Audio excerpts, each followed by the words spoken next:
Tales with Gigi presents A Christmas Carol. Once upon a time, on Christmas Eve, old Scrooge sat busy in his office. It was very cold outside, and in Scrooge's office it was not much warmer either. Suddenly, Scrooge's nephew entered the office. "A Merry Christmas, Uncle! God save you!" Fred said. "Bah!" said Scrooge. "Humbug!" "Christmas a humbug, Uncle?" said Scrooge's nephew. "You don't mean that, I am sure." "I do," said Scrooge. "What's Christmas time to you? You have to pay bills without money. You're a year older, but not an hour richer. Keep Christmas in your way and let me keep it in mine." "Keep it? But you don't keep it," said Scrooge's nephew, who was a very friendly young man. He even tried to cheer Scrooge up and invited him for dinner on Christmas Day. But Scrooge said no and sent him out.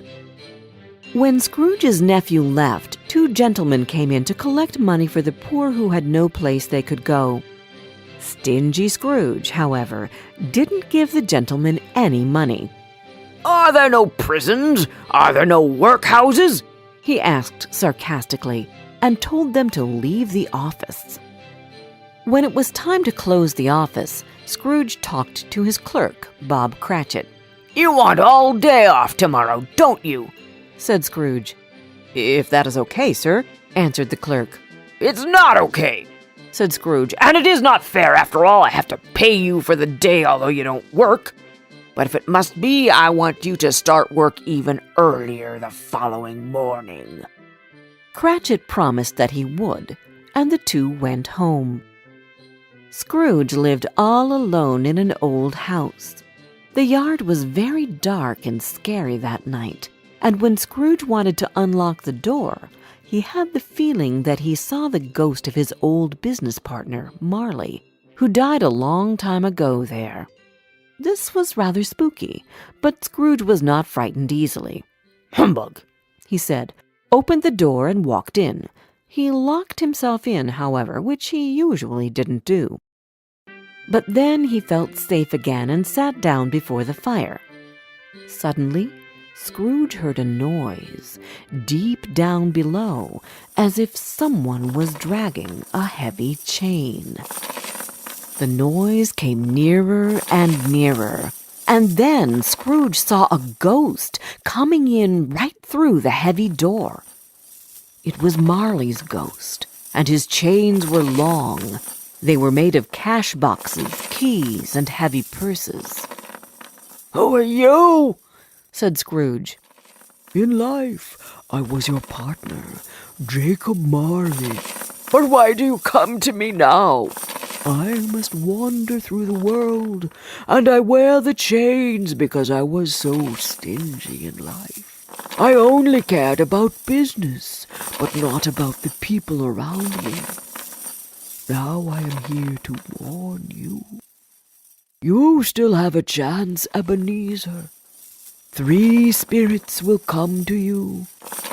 Expect the first tomorrow, when the bell tolls 1. When he had said these words, Marley's ghost disappeared, and the night became quiet again. Scrooge went straight to bed without undressing, and fell asleep immediately. When Scrooge awoke, it was still very foggy and extremely cold, and there was no noise of people in the streets. Marley's ghost bothered him. He didn't know whether it was a dream or not. Then he remembered that a spirit should visit him at 1 o'clock, so Scrooge decided to lie awake and wait to see what happens. Suddenly, the clock struck 1. Light flashed up in the room, and a small hand drew back the curtains of his bed. Then Scrooge found himself face to face with the visitor. It was a strange figure, like a child, yet not so like a child as like an old woman. Her hair, which hung about her neck and down her back, was white as if with age, and yet the face had not a wrinkle in it. "Who and what are you?" Scrooge asked the ghost. I am the ghost of Christmas past. Rise and come with me. The ghost took Scrooge back in time to a place where Scrooge was a boy. There Scrooge could see his younger self playing with other children. They were cheerfully running around the Christmas tree, and although they were poor, they had lots of fun. The spirit also took Scrooge to a warehouse where Scrooge was an apprentice. Scrooge saw the merry Christmas Eve they spent in the office with their boss, Mr. Fezziwig, and his family. There was food and music and dancing, and everybody was happy. Then the spirit took Scrooge to yet another place. Scrooge was older now. He was not alone, but sat by the side of a beautiful young girl, Belle. There were tears in her eyes. It is sad to see, she said softly, that another love has displaced me, the love of gold. Your heart was full of love once, but now I think it is better for us to part. May you be happy in the life you have chosen. "Spirit," said Scrooge, "show me no more. Take me home. Why do you torture me?" one shadow more, said the ghost. They were in another scene and place, a room not very large or handsome, but full of comfort. There was a happy family celebrating Christmas with all their warmth and heartiness.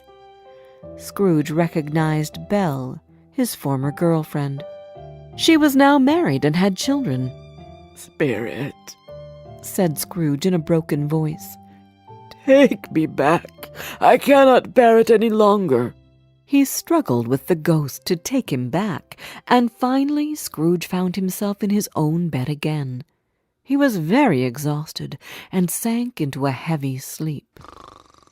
Scrooge woke up in the middle of a snore, just before the clock struck 1 again. He sat up in his bed and waited for the second ghost to come. And there it was, the ghost of Christmas Present. It had curly brown hair, sparkling eyes, and it wore a simple green robe with white fur.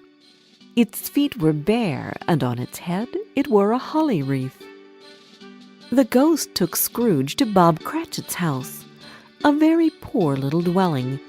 In the kitchen you could see Mrs. Cratchit preparing Christmas dinner. Her children were cheerfully running around, and Bob Cratchit came in with Tiny Tim upon his shoulders. Tiny Tim was Bob Cratchit's youngest son. He bore a little crutch and had an iron frame around his limbs. Then Christmas dinner was ready, and everyone sat down at the table. As the Cratchits were very poor, it was not much they had for Christmas dinner. But still, everyone was joyful, and you could feel that they all had the Christmas spirit in their hearts. "A Merry Christmas to us all, my dears. God bless us," said Bob Cratchit. God bless us, every one, said Tiny Tim. He sat very close to his father's side upon his little stool. Bob held his little hand, as if he feared to lose him. "Spirit," said Scrooge, who felt sorry for the boy, "tell me if Tiny Tim will live." "I see an empty seat," replied the ghost, "and a crutch without an owner. If these shadows don't change in the future, the child will die." This made Scrooge very sad, but the spirit went on and took Scrooge to his nephew's house. Fred and his friends had a very cheerful party and played games.